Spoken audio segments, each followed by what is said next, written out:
has survived every attempt to kill it, explain it, or dig it up in a particle detector, and Matthew Tripp Zejda's Closure Cartography argues we have been hunting a ghost. The foundational assumption has always been that missing mass must equal hidden particles, forming an invisible halo. But what if the rotation anomaly is actually a fundamental misunderstanding of how a galaxy resolves its own boundary? If physical space is not a smooth continuum, the entire dark sector might just be a mathematical shadow. We need to start by understanding exactly what Matthew Tripp Zejda is trying to do with the Determined Recursive Resolution State Interface, or RSI. The name is a mouthful, I know. It sounds like something pulled out of a mid-century cybernetics manual, but the underlying concept is actually incredibly grounded. To get why RSI matters, we have to look at the genealogy of the dark matter problem itself. Back in the 1930s, Fritz Zwicky was looking at the Coma cluster and realized the galaxies were moving entirely too fast. There wasn't enough visible mass to keep them bound together. Then, jump forward to the 1970s, and Vera Rubin is painstakingly mapping the rotation curve of the Andromeda Galaxy. She finds the exact same problem on a galactic scale. The stars at the edges of the galaxy are orbiting at the same speed as the stars near the core. According to Newtonian physics, or even general relativity, those outer stars should be slowing down, just like Neptune moves slower than Mercury in our solar system. But they don't. They hold a flat rotation curve. The immediate, completely logical response from the astrophysics community was, well, there must be matter there that we simply cannot see. Dark matter, a spherical halo of collisionless particles that doesn't interact with light, doesn't clump easily, but provides the gravitational scaffolding for the entire universe. And for decades, this has been the paradigm. We build massive underground vats of liquid xenon, hoping to catch a weakly interacting massive particle, or WIMP, bumping into an atomic nucleus. We run supercomputer simulations of cosmic web formation based on cold dark matter, and it looks beautiful. It works. It fits the curve. But Zejda is asking a much more dangerous question. What if the curve is right, but the ontology, the fundamental nature of the thing we are describing, is entirely wrong?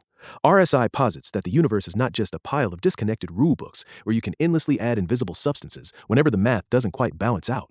Instead, RSI argues that reality is a resolution process. It is a lattice of objects, interfaces, ledgers, and readouts.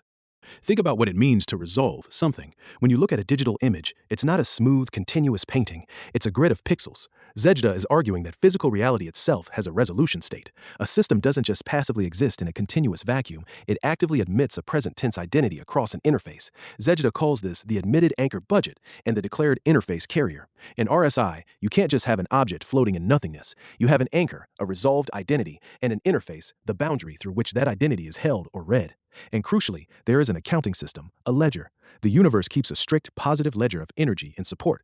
This completely flips the script on how we approach physics. Usually, we take our favorite smooth, continuous mathematical model, say a spherical potential well or a continuous manifold, and we paste it onto reality, and then we ask reality to conform to it. When reality disobeys, we invent a hidden reservoir of invisible mass to make the equation balance. Zejda says this is backwards. We are mistaking the map for the territory, or more accurately, we are mistaking the shadow for the primitive object. If we apply RSI to a galaxy, we have to stop treating it as a dot of mass in a continuous void.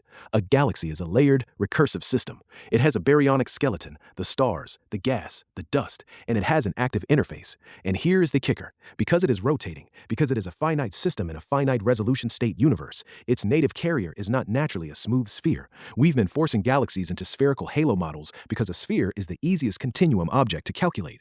But what if the galaxy's actual structural carrier is an annulus, a ring-like boundary of finite handoffs? This introduces the shadow side of Zejda's theory.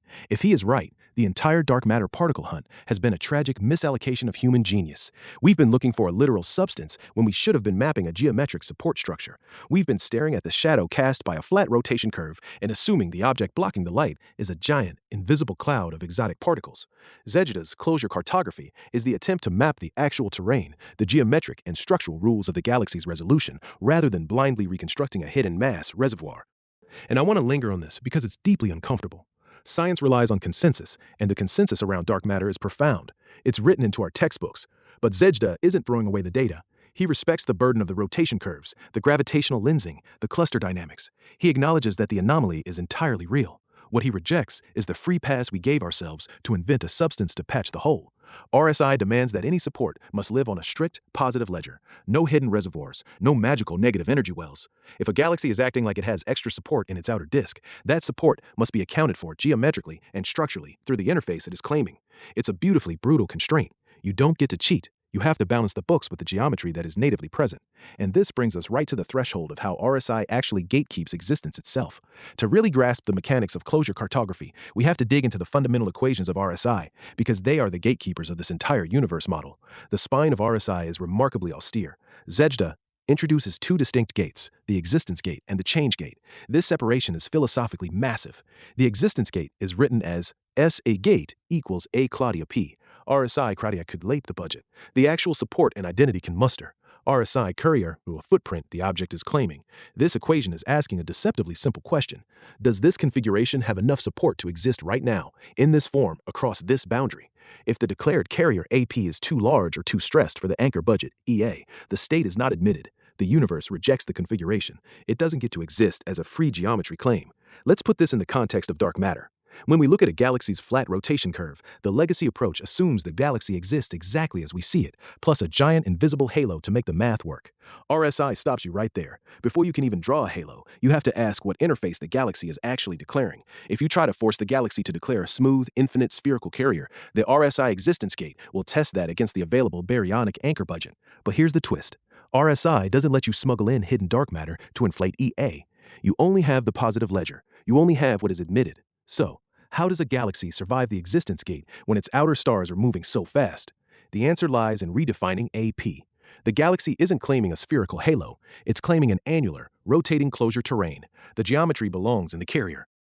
But existence is not the whole story. Just because something exists doesn't mean it is stable. This is where Zejda's change gate comes in. DC equals EF/EA dollars. Here, DC is the drive toward reconfiguration. EF is the field energy, the external pressure or burden acting on the system, while the existence gate, S, asks, can I be? The change gate, DC, asks, am I forced to become something else? A physical state can be fully admitted by the existence gate, meaning it is real and resolved, but it might be teetering on the edge of the change gate, about to collapse or transition into a new state. This distinction is what protects RSI from turning into a static, lifeless grid. It's an engine, and Zejda builds this engine explicitly with boundary pacing and recursive multi-anchor rules. When you have a galaxy, you don't just have one isolated mass, you have billions of stars, massive gas clouds, a central supermassive black hole. In RSI, all of these are identity units contributing to the admitted system. Zejda writes this as EA equals summum QI, theta I, D equals CI.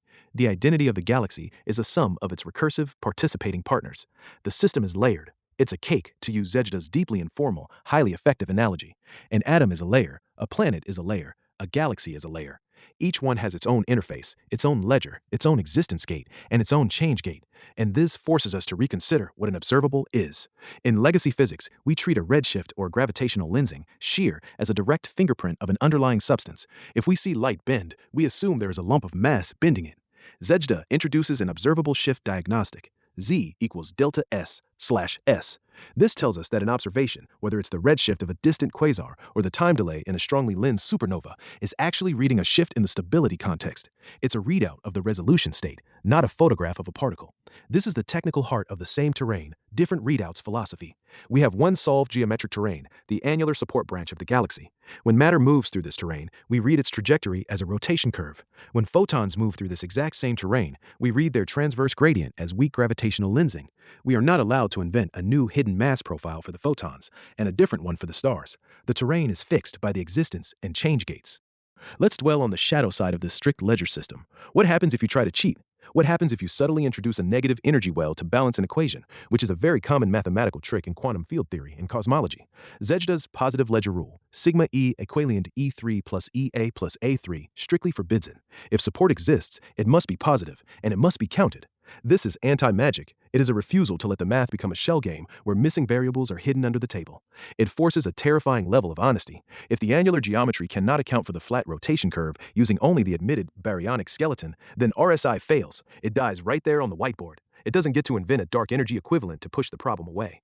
The theory holds its own feet to the fire, and the reason this framework is so compelling is that it doesn't try to dismiss the dark matter anomaly as an observational error. It looks straight at the anomaly and says, your measurements are perfect. Your interpretation of what a boundary is, however, is fundamentally flawed. We have been projecting continuous spherical shadows onto a universe that operates through finite, recursive, annular interfaces. If we are going to accept that a galaxy might be an annular interface rather than a spherical halo, we have to interrogate Zejda's most philosophically jarring claim, the finite closure theorem and the continuum pi ceiling. This is where RSI completely divorces itself from classical Newtonian and Einsteinian geometry. Since the days of the ancient Greeks, we have treated the smooth, continuous circle as the ultimate primitive object of reality. Pi is the ratio of a circle's circumference to its diameter. It is an irrational, transcendental number, extending infinitely. In almost all of modern physics, we build our models on continuous manifolds. Space-time is treated as a smooth fabric. Orbits are treated as continuous, unbroken curves. When the real world is messy or discrete, we treat that as an approximation or a quantum fluctuation sitting on top of the smooth, primitive reality. Zejda flips this entirely upside down. He asks a radical question. What if finite, discrete closure is the primitive reality, and the smooth, continuous circle is just an unattained ideal shadow? Let's ground this in a vivid analogy. Imagine you are building a circular track out of straight, rigid steel beams. If you use 6 beams, you have a hexagon. It's clearly not a circle. If you use 1,000 beams, it looks very much like a circle from a distance. In classical thinking, the true circle exists perfectly in the math, and your 1,000-beam track is just a clumsy physical approximation of it. But RSI argues that the universe doesn't have infinite processing power to handle smooth, continuous curves. The universe resolves identities across finite interfaces. Therefore, the physical loop, the 1,000-beam track, is the actual, primitive, admitted object. The smooth circle, with its infinite pi ratio, does not exist in physics. Pi is an unattained ceiling. It is the mathematical limit that the physical, finite closure family approaches but never actually reaches. Zejda builds a one-anchor, one-orbit testbed to prove this. He calculates the native carrier readout of a finite, recurring loop.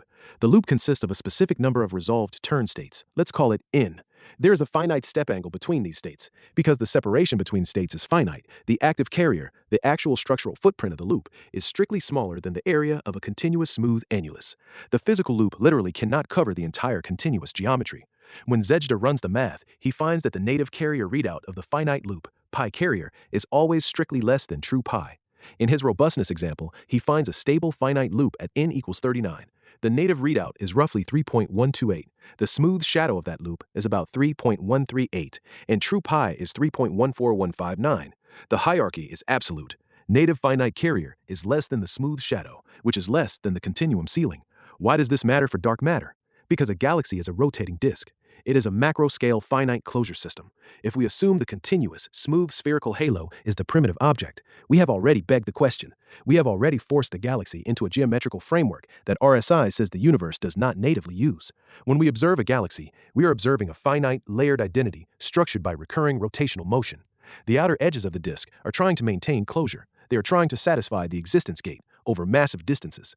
In a continuous model, you just draw a bigger circle. In RSI, the galaxy must admit a finite outer carrier. If the primitive physical object is finite and annular, then the missing mass we think we see is actually an artifact of us using a continuous spherical equation to measure a discrete annular structure. We are taking the shadow of a 1,000-sided polygon and trying to calculate its mass as if it were a perfect sphere. Of course, the numbers don't add up. Of course, we find missing support. We are using the wrong geometry. The shadow side of this theorem is fascinating. It implies that every time we use perfect continuous calculus to model the extreme outer limits of galactic rotation, we are mathematically hallucinating. We are demanding that the universe provide infinite continuous support, and when the universe only provides finite annular handoffs, we invent invisible dark matter to make up the difference. Zejda isn't saying pi is wrong. He's saying pi is a mathematical ceiling, an ideal, not a physical object that can act as a carrier for a rotating galaxy. The transition from the finite loop testbed to a massive spiral galaxy is not a literal one-to-one scaling, but the solver discipline remains identical. You must admit the finite carrier first, and only then evaluate the smooth shadow it casts into our telescopes. Now we arrive at the annular branch theorem itself, the mechanical heart of Zejda's galaxy-side argument. If we accept the finite closure premise that the galaxy resolves as a finite rotating interface rather than a continuous sphere, we have to look at exactly what happens at the outer edges of a spiral galaxy. Let's look at the classic inverse square law of gravity. In a standard shell-side overlay, the carrier area is 4 pi r squared and 10 to the first square web. If you double the radius, the area grows by a factor of 4, and the gravitational support drops by a factor of 4. This is the bedrock of orbital mechanics, but regular spiral galaxies deeply disrespect this rule in their outer edges. The observed velocity of the stars flatlines, the speed becomes constant. If we reverse engineer this, what Zejda Zejda calls the shell-side inverse demand, we find that to keep the velocity constant, the required enclosed support budget must grow almost linearly with the radius. EA Rigononial Natsim must be proportional to R. This is why the dark matter halo was invented. You need a giant invisible mass profile that grows linearly with radius to counter the inverse square drop-off. But Zejda asks us to look at the native geometry of the rotating disk. A disk annulus has a raw geometric strip carrier proportional to its circumference, 2 pi r, multiplied by its radial width, dr. So the raw area is growing linearly with r. But remember, this is RSI. The universe is finite. The galaxy doesn't use the entire continuous circumference. It uses a finite number of admitted azimuthal handoff states. Let's say there is a characteristic physical length for these handoffs, called L.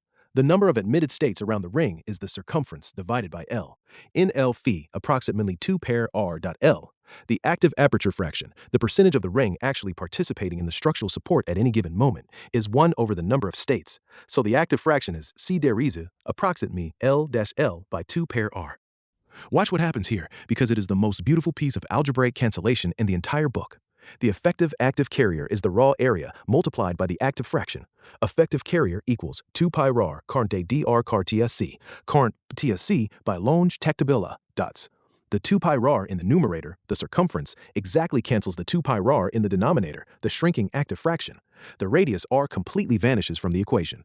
The effective active strip carrier becomes simply L, current dr. Current linealis. It is constant. The active structural support carrier per radial increment does not drop off with the inverse square. It stays constant. If the galaxy loads this constant carrier stably, then the cumulative support budget simply adds up as you move outward. Constant addition means the total support grows linearly with radius. And what did the shell-side inverse demand tell us we needed to explain the flat rotation curves? A support budget that grows linearly with radius. This is the annular carrier cancellation. Zejda has produced the exact geometric requirement for a flat rotation curve without changing the law of gravity and without inventing a single particle of dark matter. He just used the native, finite geometry of a rotating ring. When this linear support is translated back into the legacy circular speed readout, it produces a constant outer velocity squared contribution. Delta V and VB is the annular band speed scale. This is not a trick. It is a profound structural revelation. The reason the outer stars don't slow down is because the geometric interface carrying their support isn't stretching out and weakening as a sphere would. The circumference is growing, yes, but the discrete handoff states are stretching to perfectly cancel that growth, leaving a steady, constant support band. But Zejda is too rigorous to leave it there. A galaxy isn't born fully formed as a perfect annular machine. The inner parts of a galaxy, the dense bulge, the tightly wound inner spiral arms, are dominated by ordinary baronic Newtonian dynamics. The annular branch doesn't just exist everywhere by magic. It has to turn on. It has an onset. The equation for the rotation residual is delta V.21 Lange-Lorvy star / R rotation, but only for radii greater than Sarocaria Sarofinity. Inside radii I star, the residual is 0. The branch hasn't activated yet. This finite onset correction is vital because it maps perfectly onto the real-world data of the 61-galaxy regular disk stress set. The model doesn't just predict a flat line, it predicts a specific rising curve that approaches a flat asymptote. The cultural ripple effect of this equation is staggering. If this holds, every astrophysics textbook printed in the last 40 years needs a rewrite. We have been staring at the geometrical carrier cancellation and calling it an invisible particle. We have been measuring the finite resolution limit of galactic structure and assuming it was a ghostly halo of WIMPs. Zejda's regular disk evidence ledger shows that the band amplitude VOT-B locks incredibly tightly to the observed flat speed scale of these galaxies. The structural predictor reduces the outer band error by a massive factor compared to baryons alone. The math works, the geometry works. The question is whether it survives when we stop looking at rotation and start looking at light. If the annular branch was only a clever way to fit a rotation curve, it would be an interesting mathematical curiosity, but it wouldn't be a dark matter replacement. Dark matter's greatest strength as a theory is its cross-domain utility. It doesn't just explain rotation curves, it explains gravitational lensing. If Zejda's closure cartography is real, it must face the same terrain burden. This is where the theory encounters its shadow side, the constant threat of falsification. In standard cosmology, if a model struggles to fit a specific gravitational lens, researchers can tweak the dark matter halo profile. They can add a bit of external convergence, shift the concentration parameter, or propose a slightly different density slope. It is a highly flexible, highly forgiving ontology. Zejda's no-free terrain audit completely outlaws this. If the annular terrain is solved on the rotation side, it is locked. The amplitude VB and the onset radius R star are fixed. When photons travel through the galaxy, they must read that exact same terrain. The theory is not allowed to invent a lensing-only amplitude or a photon-specific halo. Let's dive into the technical mechanics of weak gravitational lensing in RSI. Weak lensing doesn't give us a direct photograph of a mass, it gives us a statistical readout of transverse structure, usually measured as shear and excess surface density, or delta sigma harb. In the legacy model, we assume a spherical dark matter halo and calculate how that sphere bends the light. Zajda takes the annular support acceleration derived from the rotation curve. GB harb dottigal equals VB 2 har magnet, negative 14 nova, geladit dottigal, milga.r crumb down dabi curve. This is a two-term acceleration profile. He then applies a rigorous mathematical projection operator to calculate what this specific annular structure would look like as an excess surface density shadow. The resulting export equation is delta sigma barb d and r equals VB2 harm minus VB harms twice undergalacted EPYG r closeland. This is the projected photon shadow of the annular branch. It is a mixed family structure. The leading term is 1 undergalacted S, and the finite onset correction term is 1 undergalacted S. Now comes the brutal empirical test. Do the actual weak lensing observations of real galaxies look like a $1 plus $1 plus annular shadow, or do they look like the standard Keplerian or NFW halo profiles? Zejde runs the raw excess surface density covariance cards against public weak lensing datasets. The results are decisive. The data strongly favors the annular mixed family over a pure $1 plus tail. The machine-readable radial lensing curves prefer flat to annular behavior over a simple Keplerian decline. But the most terrifying test is the amplitude import. If you look at late-type galaxies, LTGs, the native domain of clean spiral disks, and you fit the weak lensing data using the annular projection equation, you extract a value for VB. If you then compare that lensing-derived VB to the rotation-derived flat speed scale of the galaxy, do they match? If they don't, the theory is dead. You would have proved that photons are seeing a completely different structural scale than the baryonic matter, which would mean you need two different terrains, which essentially just means you need dark matter again. Zejda's data card shows that in the native LTG domain, the lensing side, VB, imports back to the rotation flat speed scale with sub-sigma discrepancy. It is incredibly tight. The photons are reading the exact same annular geometric terrain that the rotating stars are reading. Think about the vivid analogy of a record player. The rotation curve is the needle tracking the grooves of the vinyl. Weak lensing is a laser scanning the surface of the vinyl from above. They are two completely different instruments, using completely different physical mechanisms, but they are reading the exact same grooves. If you scan the record with a laser and it plays a different song than the needle, you have a broken reality. Zejda's theorem proves that the galaxy plays the same song to both the stars and the light. This completely neutralizes one of the biggest arguments for dark matter. The fact that light bends around galaxies as if there were extra mass is true, but light also bends as if it is traveling through a finite annular closure terrain. The legacy view assumed that only a massive particle cloud could bend light that way. Closure cartography proves geometrically that an active resolution boundary does exactly the same thing. The same terrain survives a different readout. It is a stunning achievement that moves RSI from a quirky kinematic hypothesis into a hardened, cross-domain physical contender. But a theory is not complete if it only works when it is turned on by the author. It has to know when to turn on by itself. This brings us to the deeply complex issue of onset. Why do some galaxies show a beautiful, clean, flat rotation curve, while others are messy, delayed, or lack the annular signature entirely? If Zejda is just picking and choosing which galaxies to apply his math to, then closure cartography is just an exercise in confirmation bias. To prevent this, Zejda builds a rigorous activation geometry. The annular branch isn't an arbitrary switch. It is governed by a radial admission gate and a frozen public geometry operator. Let's look at the radial admission theorem. Zejda defines the onset threshold using a dimensionless admission factor, lambda. He ties the onset radius, r star, to the band acceleration scale, AB, and the baryonic mass scale. Through a brilliant chain of substitutions, he proves that the branch is admitted when the outer baryonic acceleration drops below a specific threshold, Gs bar r equals lambda 2a swang bulb. This is not a trivial statement. It means the annular branch doesn't just float randomly, it is explicitly tethered to the gravitational skeleton of the ordinary, visible matter. As you move outward from the dense galactic core, the gravitational pull of the baryons gets weaker. Once it drops below that critical lambda 2ab threshold, the galaxy's resolution state is forced to admit the outer annular carrier to maintain closure. But galaxies are chaotic. They are not perfect mathematical abstractions. They have gas flows, spiral density waves, interactions with neighboring galaxies, and violent histories. To handle this, Zejda introduces the 07 to 016 activation operator. This is an empirical classification system that measures the width and centering of the onset handoff. Imagine a river flowing into a wider channel. Sometimes the transition is sharp, clean, and perfectly centered, what Zejda calls a hard A onset. Sometimes the transition is incredibly broad and delayed, a messy, turbulent zone, a C-type onset. And then there are the deeply problematic middle cases, the B bucket. Historically, the B bucket is where theories go to die. It's where you throw the data that doesn't fit cleanly into success or failure. Zajda refuses to hide the B bucket. He introduces the O15 corridor statistic, which calculates the geometric distance between the clean A-type prototype and the delayed C-type prototype. He proves that the B cases are not just random noise, they split into two distinct physical realities. B1, a true transition corridor where the galaxy is actively struggling to cross the onset threshold, and B2, a compact hard middle residue with its own specific stress geometry. The shadow side of this onset program is that it relies heavily on empirical feature vectors, things like gas fractions, roughness, and signed end bias. It borders on machine learning taxonomy, which can feel less fundamentally pure than the elegant algebraic cancellation of the annular carrier. Zajda acknowledges this. The morphology law is currently mature and externally hardened, but it is an empirical activation law, not a universal microphysical derivation. However, he enforces strict hygiene. The O12 gate defines public admissibility. If a galaxy's public rotation curve is too noisy, has too few data points, or fluctuates wildly, the O12 gate blocks it from being scored. Zajda is not allowed to squint at a terrible dataset and declare it a success. The operator is frozen, and he runs external negative controls. He takes galaxies that should not exhibit the annular branch according to the geometry gate, and he tests them. They fail. They remain negative. This is crucial for specificity. A theory that explains everything explains nothing.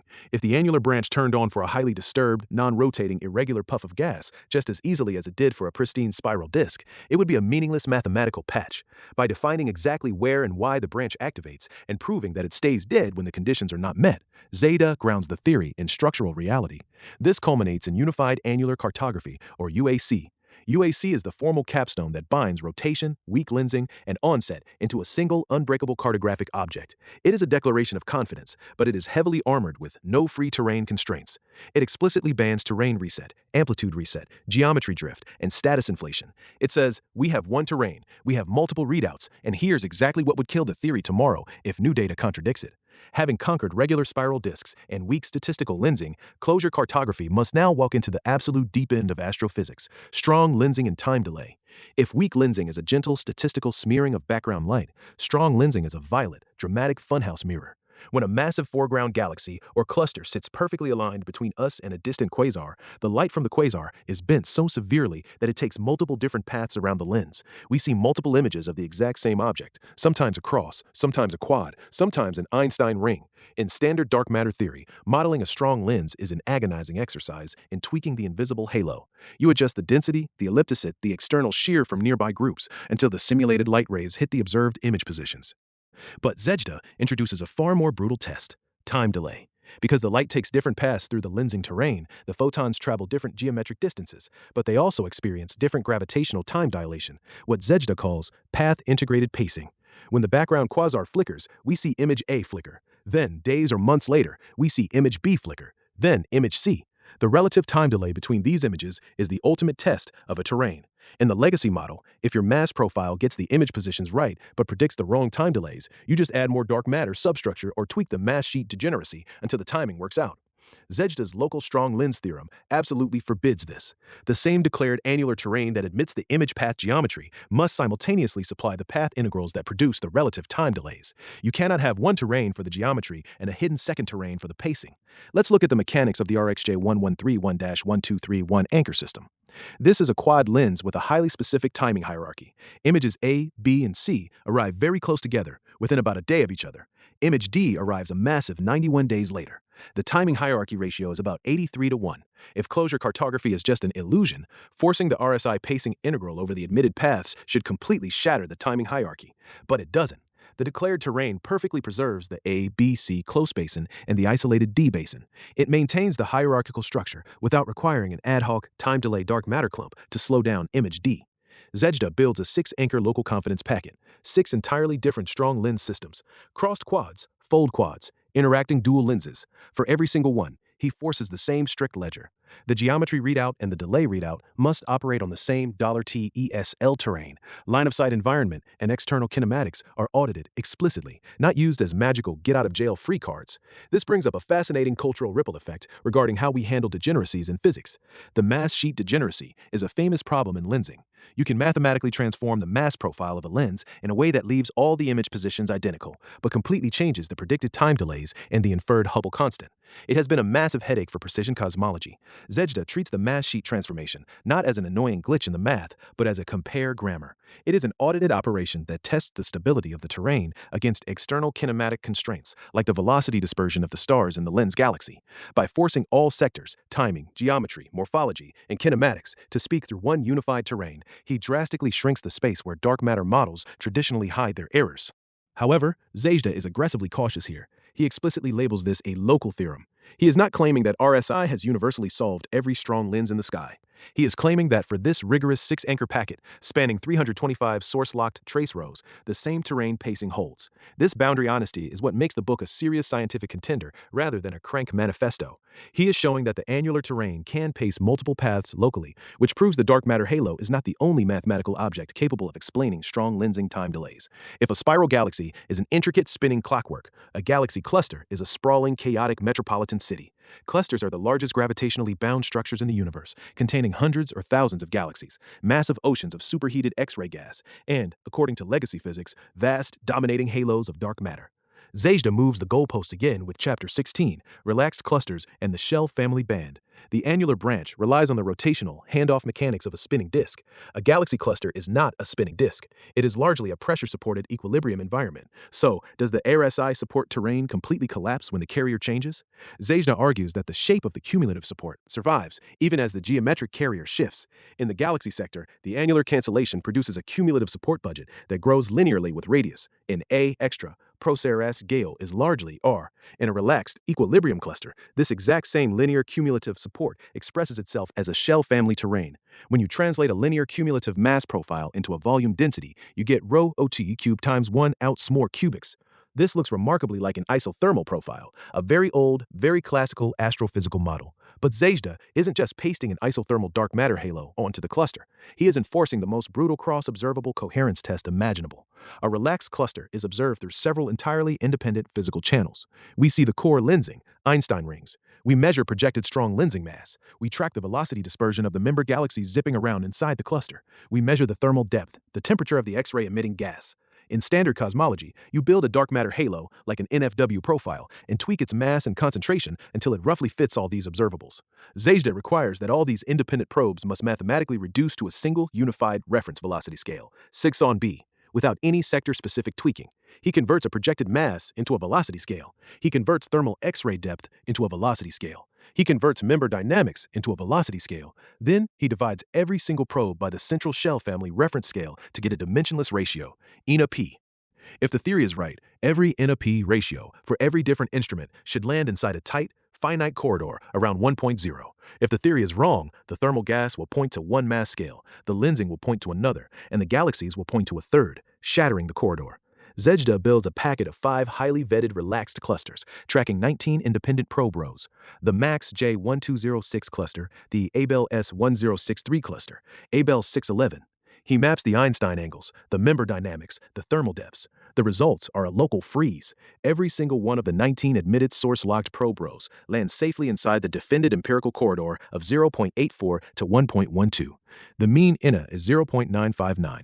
Think about the vivid reality of this. An X-ray telescope in space measures the temperature of gas heated to millions of degrees. A ground-based optical telescope measures the red-shifted velocity of a galaxy moving at 1,000 kilometers per second. Another space telescope measures the slight bending of background light. 3 completely different physics regimes, thermodynamics, kinematics, and general relativity, all completely agree on the exact same geometric support scale of the cluster's terrain. And Zivo enforces negative controls. He takes clusters like Abel 383 that are known to be slightly disrupted or poorly scaled, and he runs them through the machine. They violently break the corridor. Their ENA ratios jump up to 1.22 or drop to 0.75. This proves the corridor isn't just a mathematical tautology that forces everything to equal 1. It only works when the cluster is genuinely in a relaxed equilibrium resolution state. The shadow side here is that this is strictly an equilibrium theorem. It proves the shell family terrain works when the cluster is calm, but the universe is not always calm. Clusters collide. They smash into each other at millions of miles an hour, which leads Zajda directly to the ultimate graveyard of alternative gravity theories, the bullet cluster. The bullet cluster is the smoking gun for particle dark matter. In 2006, NASA released a famous composite image showing two galaxy clusters that had violently collided. The hot X-ray emitting gas, the pink areas, had slammed together and stalled in the middle due to electromagnetic friction. But the gravitational lensing maps, the blue areas, showed that the vast majority of the mass had sailed right through the collision unimpeded, staying perfectly aligned with the collisionless galaxies. The conclusion was devastatingly simple. If the mass doesn't interact with the gas and it doesn't emit light, it must be a halo of collisionless dark matter particles. This observation practically killed MOND, modified Newtonian dynamics, overnight, because MOND generally predicted that the gravitational lensing should follow the dominant visible baryonic mass, which was the stalled gas. So how on earth does Zejda's closure cartography survive the bullet cluster? He survives it by completely redefining the grammar of a merger. Zejda creates the H3 boundary framework. He agrees that the bullet cluster kills any theory that says support must strictly trace the visible gas, but he argues it does not prove the existence of a new particle. Instead, Zejda separates the system into carrier, load, readout, and allocation memory. In a calm, rotating disk, the baryonic skeleton, the stars, and the gas load sit together. In the bullet cluster, they have been violently ripped apart. The gas is a collisional load. It interacts, it shocks, it drags, and it gets left behind in the center. But the carrier, the structured baryonic skeleton of galaxies, the brightest cluster galaxies, BCGs, the intracluster light, ICL, is essentially collisionless. The galaxies sail past each other like ghosts, just like the dark matter is theorized to do. Zejda asks, what if the geometric support terrain, the source of the lensing readout, maintains its allocation memory with the collisionless structural carrier rather than the collisional gas load? He introduces a pacing transport debit. When the gas violently collides, it undergoes extreme shock and thermal reconfiguration. In RSI terms, the gas sector spends a finite interval above the change threshold. $D summer equals 1. Because it is pushed over the change threshold, it suffers a transport retention loss. It loses its grip on the structural support ledger. Meanwhile, the collisionless galaxies, the carrier skeleton, sail through without ever breaching their internal change thresholds, dulce qualve, less than 1. Because they remain subcritical, they retain their allocation memory. They keep their hold on the structural terrain. Therefore, after the collision, when the photons pass through the system and produce the weak lensing maps, the lensing readout is centered on the carrier skeleton, the galaxies, not the disrupted gas load. It is an absolutely breathtaking conceptual maneuver. Zejda takes the exact mechanism that proves dark matter, the separation of gas and gravitational lensing, and explains it entirely through the resolution state transport dynamics of RSI. The gas loses its terrain allocation because it was thermally and kinetically shattered. The galaxies retain their terrain allocation because they were not. However, Zejda is brutally honest about the status of this claim. He explicitly labels bullet H3 as a boundary map, not a closed theorem. He points out that the current proof archive lacks the raw, common grid WCS resolved public maps needed to prove this definitively. He defines the kill tests. If a future, massive common grid analysis shows that you have to invent a hidden, bullet-only reservoir to make the H3 math work, the theory dies. He is keeping the claim strictly bounded. He is showing that closure cartography has a viable, mathematically rigorous path through the bullet cluster, which is more than most alternative theories can say, but he refuses to declare victory until the final source-locked maps are executed. This is the hallmark of a deeply disciplined thinker, someone actively resisting the urge to overclaim their own paradigm. We have journeyed from the spinning edges of spiral galaxies to the violent wreckage of the bullet cluster. Now, we hit the absolute ceiling of the universe, cosmology and the cosmic microwave background, CMB. If the bullet cluster is the smoking gun for dark matter, the CMB is the unassailable fortress of the lambda CDM, lambda cold dark matter model. The acoustic peaks in the CMB temperature and polarization spectra, the baryon acoustic oscillations, BAO, the large-scale structure formation, all of it fits together with terrifying precision when you assume the universe is 27% cold dark matter and 68% dark energy. Can closure cartography scale up to the entire observable universe? Zejda treats Chapter 18 as a bridge, explicitly stating that CMB cosmology is the next native geometry burden, not a currently solved problem. He warns against the dangerous reversed order. In legacy cosmology, we start with a smooth expanding metric, the phi-LW metric, drop perturbations into it, and fit parameters to the sky. RSI cannot do this. If RSI just adopts the expanding metric and slaps RSI labels on the parameters, it is a fake victory. RSI must build from the ground up.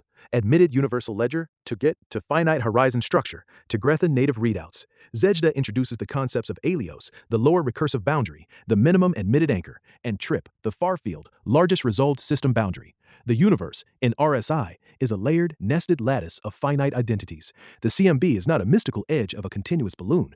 It is a trip-side readout of universal closure history. Redshift, the core metric of cosmic expansion, is completely reframed. In RSI, Z equals delta S discretion. Redshift is a stability shift diagnostic. It is a path-integrated resolution state comparison across the layers of the universal lattice. When we see distant galaxies highly redshifted, we are not necessarily seeing them riding a stretching sheet of rubber spacetime. We are reading the cumulative stability shifts of photons traversing the finite recursive boundaries of the cosmic lattice.